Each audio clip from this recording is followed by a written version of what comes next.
그런데 여기서 중요한 대목이 나옵니다. 지금 우리가 사용되고 있는 네트워크 연결 시스템이 비트코인이 나올 수밖에 없는 그런 시스템을 가지고 있어요.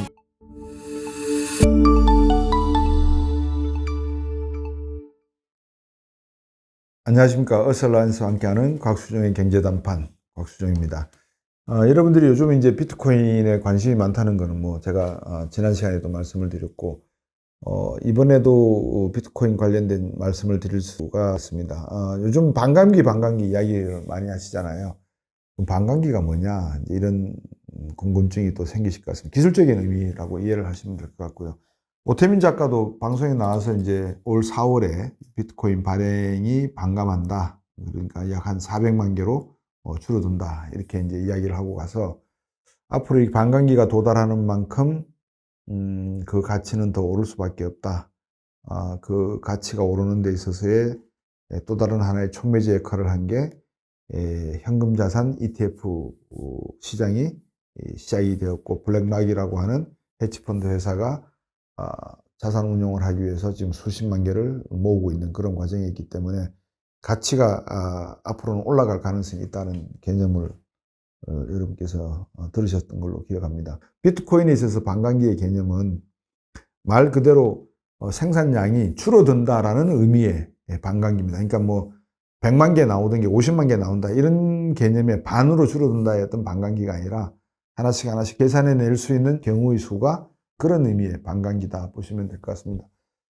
그러니까 앞에서도 설명을 드렸습니다만 블록체인이 그냥 자산이다. 그냥 사람들이 모여들어서 거래를 한다. 그러면 버블이 끼었을 가능성이 크다는 말씀을 제가 지난 시간에 드렸고요.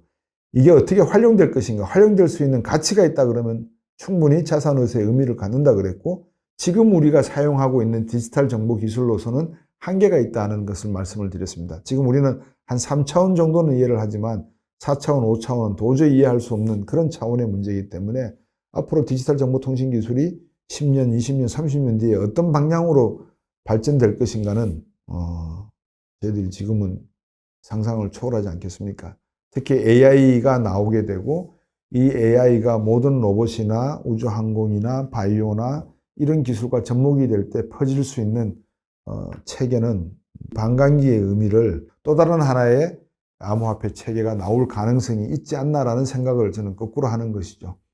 그래서 이 반감기가 다가오면 다가올수록 많은 분들이 이제 비트코인 알고리즘 체계로 인해서 개인의 정보를 보호하고 그 마이닝, 채굴 할 수 있는 기회는 줄어들기 때문에 비트코인의 가치는 오른다는 건 그건 여러분께 굳이 말씀 안 드려도 당연히 이해하실 거라고 보여집니다. 활용의 방법에 대해서는 새로운 기술이 나오면 또 다른 암호 체계가 나올 수밖에 없기 때문에 그때는 비트코인이 아니고 예를 들면 메타코인이 나오든지 아니면 메타노트가 나오든지 메타토큰이 나오든지 또 다른 의미의 코인이 숨어 있는 기술이 나올 수밖에 없다. 저는 막연히 그 생각을 합니다.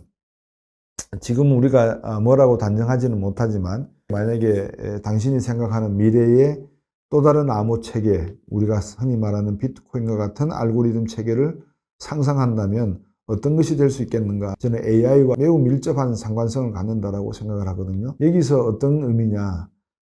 이렇게 이해하시면 어떨까 싶습니다. 생성형 AI라고 하는 개념, 자기가 셀프 러닝을 통해서 수많은 빅데이터를 다 끌고 모아서 인간이 가지고 있는 의식까지는 접근하지 못하겠지만 판단을 하고 인식하는 데 있어서는 거의 인간이 생각하는 방법에 근접한다. 그렇게 보시면 되겠습니다. 자, 그러면 이제 AI라고 하는 그 기술만 놓고 생각할 때 가장 베이스 인프라가 뭐죠? 데이터입니다. 이 데이터는 문자 데이터도 있고 영상 데이터도 있고, 그러니까 이런 모든 데이터들이 모여지게 되는 바탕이 그 위에 있는 데이터 센터라고 부르는 하나의 카트리지입니다. 그러면 이 데이터 센터에서 무엇이 가능하죠? 데이터를 넣고 빼고 하는 인터페이스가 존재를 해야 됩니다. 그죠? 인터페이스가 우리가 TV를 보실 때 보면 집에 인터페이스가 늘 항상 있죠. 케이블 방송을 보실 때 그런 인터페이스가 들어가는 것을 넓은 개념으로 저는 데이터 센터를 그렇게 표현을 해드리는 겁니다. 그 다음에 구글이나 마이크로소프트나 아마존이나 애플이나 이런 회사들이 그 데이터 센터에 있는 박스, 노드라고도 할 수 있는데요. 거기를 통해서 데이터를 뽑아내서 앞으로 이 기관이 어떤 방송을 만들 것이다. AI라고 하는 개념으로 다 이해를 하고 정보를 만들어내고 생성을 하게 되는 거죠. 그러면 그 생성된 정보가 어떻게 돼요? 모든 컴퓨터 라인을 통해서 뿌려지게 되겠죠. 그러니까 이런 데이터를 끌고 모으는 순간에서부터 시작되는 이런 데이터를 통한 지식과 정보의 생성과 전파, 이 모든 과정을 암호 체계로 만들어내는 걸 지금까지는 우리가 비트코인이라는 개념으로만 이해를 했다는 거예요. 근데 저는 여기서 세 단계가 나오잖아요, 벌써. 그죠? 데이터를 모으는 단계에서 한 번, 그 다음에 데이터 센터에서 이거를 모두 다 끌고 모아서 하나의 안전장치를 만드는 개념에서 두 번, 인터페이스라는 이 데이터 센터를 통해서 구글, 아마존이나 엔비디아 같은 비메모리 반도체 회사들이 또는 이런 응용 프로그램을 만드는 회사들이 가져가는 그 과정에서의 하나, 세 개죠 벌써. 그 다음에 스트리밍하는 과정에서의 네 개. 이렇게까지 간단하게 말씀드리면 할 수가 있을 것 같아요. 그럼 여기에 각각의 알고리즘이 저는 다를 것 같거든요. 엔비디아만 놓고 봐도 그렇죠. 지금 비트코인을 설정하는 데 있어서 가장 중요한 게 뭐냐면 거래되는 속도도 상당히 중요하거든요.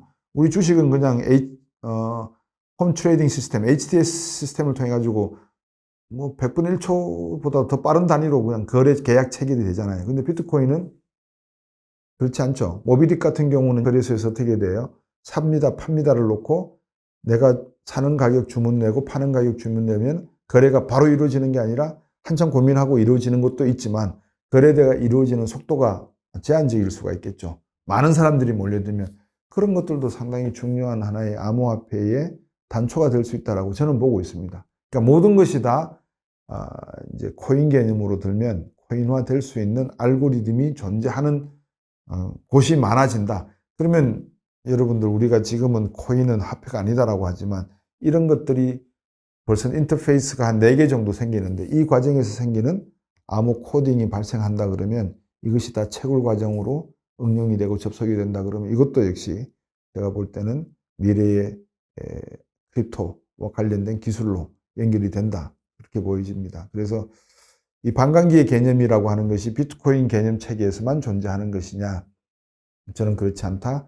방금 말씀드린 4개의 각 단계별로 발생될 수 있는 기술적, 디지털 기술적인 측면에서도 암호화폐라는 개념이 설정될 수가 있고 이 개념을 어떻게 만들어내는가는 미래에서도 반감기가 만들어질 수 있다는 것을 말씀을 드리겠습니다. 제가 지금 드린 말씀을 여러분께서 가만히 한번 생각해 보시면 이해하시는 데는 그렇게 어렵지가 않을 것 같아요. 이거를 각각 존재하는 것을 암호화폐화 할 수가 저는 있다라고 하는 것이고 그거를 비트코인이라고 하는 암호화폐가 모든 걸 통괄한다라고는 할 수 없다. 거기서 나온 개념이 하나가 이더리움에 의한 NFT라고 하는 개념이라고 제가 말씀을 드렸잖아요. 이제는 개인이 주조할 수도 있고 만들 수가 있다라는 말씀을 제가 수차례 드렸던 것 같습니다. 지금 말씀을 드리다가 언뜻 생각이 난 건데요. 구글이나 마이크로소프트, 애플 또는 아마존 이런 회사들이 스트리밍 하잖아요. 윈도우 이런 거를 이제 뿌리잖아요. 그러면 속도가 지금보다 빨라야 될까요? 느려야 될까요? 그렇죠. 지금 같은 스펙으로는 속도가 느려지지 않겠어요? 한정되어 있겠죠. 여러분 전화기 그 텐덤 스위치라든지 로컬 스위치가 있는 곳에 한번 가보시면 불이 엄청나게 빠른 속도로 통화가 되는 라인들은 그렇게 되거든요. 그러니까 이제 그런 속도가 상당히 이제 빨라질 수밖에 없는 상황이 이제 만들어질 것이고 그러면 스위치와 같은 익스체인지 텐덤 스위치와 같은 그런 스위치의 기능이 또 존재하는 인터페이스가 필요할 거예요. 그런데 여기서 중요한 대목이 나옵니다. 지금 우리가 사용되고 있는 네트워크 연결 시스템이 비트코인이 나올 수밖에 없는 그런 시스템을 가지고 있어요. 그러니까 탈중앙화 이야기한다는 게 웹 2.0이라고 하는 이 웹 버전, 거미줄을 2.0이에요. 웹이라고 하는 게 거미줄이잖아요. 망이 만들어져 있는 게 중앙에서 어느 정도 다 연결선을 이렇게 갖도록 만들어져 있는 시스템이에요, 지금. 이게 웹 2.0이에요. 싸이월드라든지 이런 게 라이코스 이런 게 많았잖아요. 넷스케이프가 나올 때. 그럴 때의 웹 버전은 1.0 버전이에요. 지금은 2.0 버전인데 이래가지고는 2.0은 이렇게 중앙에서 연결되어 있는 상태가 되다 보니까 비트코인이 나왔단 말이에요. 근데 이 비트코인이 제가 가지고 있는 의문 중에 하나가 가격이 급락할 수 있는 이유 두 가지가 있는데, 하나는 양자 컴퓨팅이 나온다는 가정이고요. 두 번째는 이겁니다. 웹 3.0이 나오게 돼요. 웹 3.0이라고 하는 것은 이 웹이 연결되어 있는 이 망이, 더듬이가 지금 이렇게 중앙에서 하나가 연결되면 모든 것이 이렇게 연결되는 건데, 이렇게 각각이 이제 연결이 돼야 되는 거예요. 이 손가락 마디마디가 각각 다른 연결 체계예요. 망 자체가 탈중앙화돼 버리는 거예요. 그러면 이 시스템이 비트코인과 다른 형태의 어떤 암호 체계를 또 가져올 수 있다라고 저는 보거든요. 그러니까 현재의 암호화폐 체계의 반감기라든지 알고리즘의 제한된 숫자가 웹 3.0이라는 기술이 만들어지게 되면 또 다른 차원을 갖게 된다는 의미를 말씀드리는 겁니다. 지금 웹 2.0은 중앙화 시스템이고 웹 3.0은 망 자체가 이미 개인화되어 있기 때문에 우리가 말하는 개인 탈중앙화 현상이 웹 3.0이 만들어지게 되면 자연적으로 만들어지는 현상이다, 이 말씀입니다. 여기서 또 중요한 거는 개인이 이제 이렇게 연결이 되니까 중앙으로 연결되어 있으면 어때요? 속도가 하나만 연결되면 금방 팍 연결되는 시스템이잖아요. 근데 하나가 이렇게 연결되어 있고 개인 연결이 되어 있으면 이거를 전체 연결시키려고 그러면 어때야 돼요? 속도가 상당히 빨라야 되겠죠. 그래서 5G 세상이 아닌 6G 이상의 세상이 만들어질 수 있는 그런 시대가 온다면 아마 비트코인에 대한 가격의 폭락을 한 번쯤은 있을 수 있지 않나 저는 생각이 들어요. 경험해 봐야 되는 이론입니다만 제가 말씀드리는 것은 비트코인이라고 하는 암호화폐 체계는 탈중앙화를 위함이었기 때문에 이 탈중앙화를 만족시키는 여러 가지 충족 요건 중에서 웹 2.0에서 웹 3.0으로 가고 3.0의 개인망의 시대가 오게 되면 제가 볼 때는 이 비트코인과의 다른 알고리즘 체계가 더 중요한 알고리즘 체계가 만들어질 가능성이 있다. 그때 만일 이 지금 탈중앙화의 비트코인의 알고리즘 체계가 각각의 연결되는 선에 그대로 응용이 된다면, 즉 예를 들어서 지금은 BC가 하나가 존재하는데 BC sub 1, BC sub 2, BC sub 3, BC sub 4 이런 것들이 수백만 개가 만들어지는데 이 만들어지는 B1에서부터 B 수천만 번호까지의 모든 정보 시스템의 비밀 조직이 암호화폐 비트코인 시스템을 응용한다 그러면 비트코인 가격은 더 올라가겠죠. 근데 이젠 더 이상 필요 없어. 이 알고리즘은 이미 개인화되어 있는 웹 3.0을 이용하고 있고, 그 다음에 6G, 7G와 같은 빠른 속도를 사용하고 있기 때문에 이제는 개인 간의 비트코인 체계가 더 중요해져 라고 한다면 지금 비트코인 가격은 더 올라갈 수도 있지만 더 내려갈 수도 있다. 저는 그렇게 보여져요. 지금은 현재로서는 비트코인에 대해서 많은 분들이 이렇게 관심을 가지고 열광하는 이유는 어렴풋이나마 제가 이해가 됩니다. 그렇지만 앞으로 변화될 가능성은 방금 말씀드렸다시피 웹 3.0의 시대, 그리고 6G 이상의 시대, 빠른 속도의 시대, 그리고 양자 컴퓨팅의 시대가 오게 되면 지금 비트코인 가격은 오를 가능성보다 좀 내려갈 가능성이 더 크지 않나, 저는 그렇게 본다는 말씀을 드립니다. 그래서 여기서 반감기는 그런 시절이 오게 되면 반감기의 개념은 양자 컴퓨팅 시대에서는 사라질 가능성이 크고 웹 3.0과 6G 시대가 되면 또 다른 암호화폐, 크립토커런시, 이더리움 체계에 의해서 만들어진다. 근데 여러분 이더리움의 반감기 들어보셨나요? 안 들어보셨죠? 이더리움과 비트코인의 그 반감기 개념은 저는 다르다고 봅니다. 제가 자세히 공부하지는 않았지만 많은 분들이 비트코인의 반감기 이야기는 하시지만 이더리움의 반감기 이야기 안 하는 걸로 알고 있어요. 제가 틀렸으면 기술적인 내용을 다 아시는 전문가분들이 계시면 제가 틀린 부분에 대해서는 수정해 주시면 감사하겠습니다. 근데 제가 어렴풋이 생각하기에는 비트코인은 마이닝이고요. NFT와 같은 기술은 민팅입니다. 민팅은 반감기가 존재할 수가 없습니다. 만약에 민팅에 반감기가 존재한다, 이더리움 기술에 반감기가 존재한다, 그러면 저는 이거는 문제 있는 이야기다라고 생각을 합니다. 그러면 어느 것이 더 안정적이냐?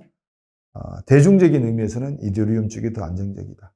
그런데 투자, 자산적 개념에서는 가치는 비트코인이 지금은 더 많아 보인다. 근데 여기에는 불확실성이 존재한다. 반감기도 있고 미래의 6G 웹 3.0의 시대가 될 때 과연 이 비트코인의 기술이 알고리즘이 그대로 응용 발전될 것인가 아니면 별개의 새로운 마이닝 기술이 필요한 알고리즘이 나올 것인가는 아마 지금쯤 세계 어디에 누군가가 또 다른 사토시 나카모토가 생각해내고 있지 않을까 저는 그렇게 보여집니다.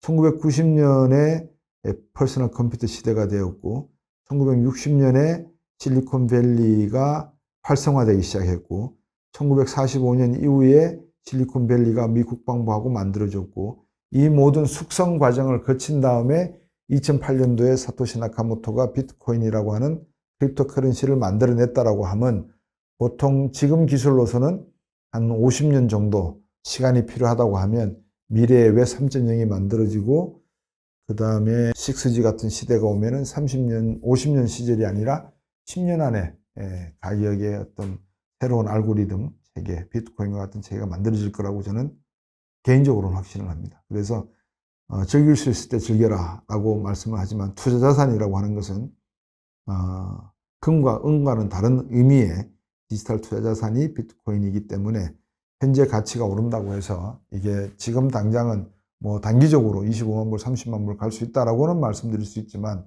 장기적으로 20년, 30년 뒤에도 이 가격이 유지될까라고 하는 것은 불확실성에 문제가 있다라는 것을 제가 분명히 말씀을 드리는 게 맞는 것 같습니다. 그래서 여러분들께서 반감기가 왔다고 해서 공급이 반으로 준다라는 개념으로 이해하시면 안 된다는 말씀을 드리는 겁니다. 앞에서 말씀을 드렸던 화학적 단어로 사용되고 있는 것을 컴퓨터 엔지니어링 시스템 안에서의 반감기로 활용을 하고 있는 것이고 비슷한 의미로 해석을 하셔도 저는 무방하다. 왜? 웹 3.0과 6G 시대가 되면 자칫 잘못하면 반감기가 아니라 모든 것이 다 소멸될 수 있는 시점도 올 가능성이 있다. 그렇지만 이더리움 체계는 이 비트코인 체계와는 다른 거기 때문에 오히려 이더리움이 더 활성화될 수도 있지 않나라고 하는 생각이 제가 더 강하다. 그래서 지금은 만약에 저보고 투자를 어디 쪽에 하시겠습니까? 그러면 저는 한 6대 4 정도로 6을 이더리움 체계에다가 놓고 4는 비트코인에다가 투자를 한다. 그게 아마 알맞는 저에게는 제 어떤 위험을 분산하는 제 나름대로의 그 성격에 의하면 그렇게 가지 않을까 싶습니다. AI에게 한번 물어보시죠. 챗GPT에게 여러분 한번 질문을 넣어보세요. 비트코인을 오래 가져가는 게 맞을까? 이더리움을 오래 가져가는 게 맞을까? 라고 답하면 AI가 주는 지금 답이 아니죠. 그죠? 그렇죠. 아닐 겁니다. 지금 한 5년 정도의 답은 줄 수 있을 것 같은데 5년 이후의 답은 AI가 주지 못한다. 아직까지 AI가 그런 충분한 답을 줄 수 있을 만큼 빅데이터를 끌고 모으지 못했다라는 말씀을 드립니다. 한국에 있어서 많은 분들이 AI 교육과 관련된 이야기들을 많이 하시는데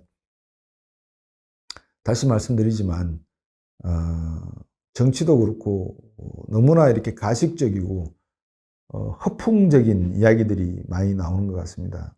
제가 드리는 말씀이 너무 비관적이고 부정적이다라고 평가하실 수도 있는데 제 나름대로의 판단은 그렇습니다. 한국은 AI 교육이 이루어질 수가 없다. 가장 기본적으로 튜얼링 할 수 있는 데이터를 끌고 모으고 그거를 박스에 넣는 데이터 센터가 존재하지 않기 때문이다. 그 데이터 센터가 존재하지 않고 있기 때문에 구글과 마이크로소프트나 애플과 같은 이런 회사들이 대한민국에는 네이버, 카카오가 존재를 하지만 또 네이버가 구글과 함께 지분 50%를 투자해서 AI, 생성형 AI 기술을 개발하는데 참여하겠다고 했지만 한국으로서는 제한적이다라고 하는 말씀을 안 드릴 수 없을 것 같습니다. 그래서 조금 더 우리가 내실 있는 AI 기술이나 반도체 기술, 메모리, 비메모리 내용을 알려면은 대한민국이 가지고 있는 잠재력, 저는 잠재력은 뭐 월등하다고 생각합니다.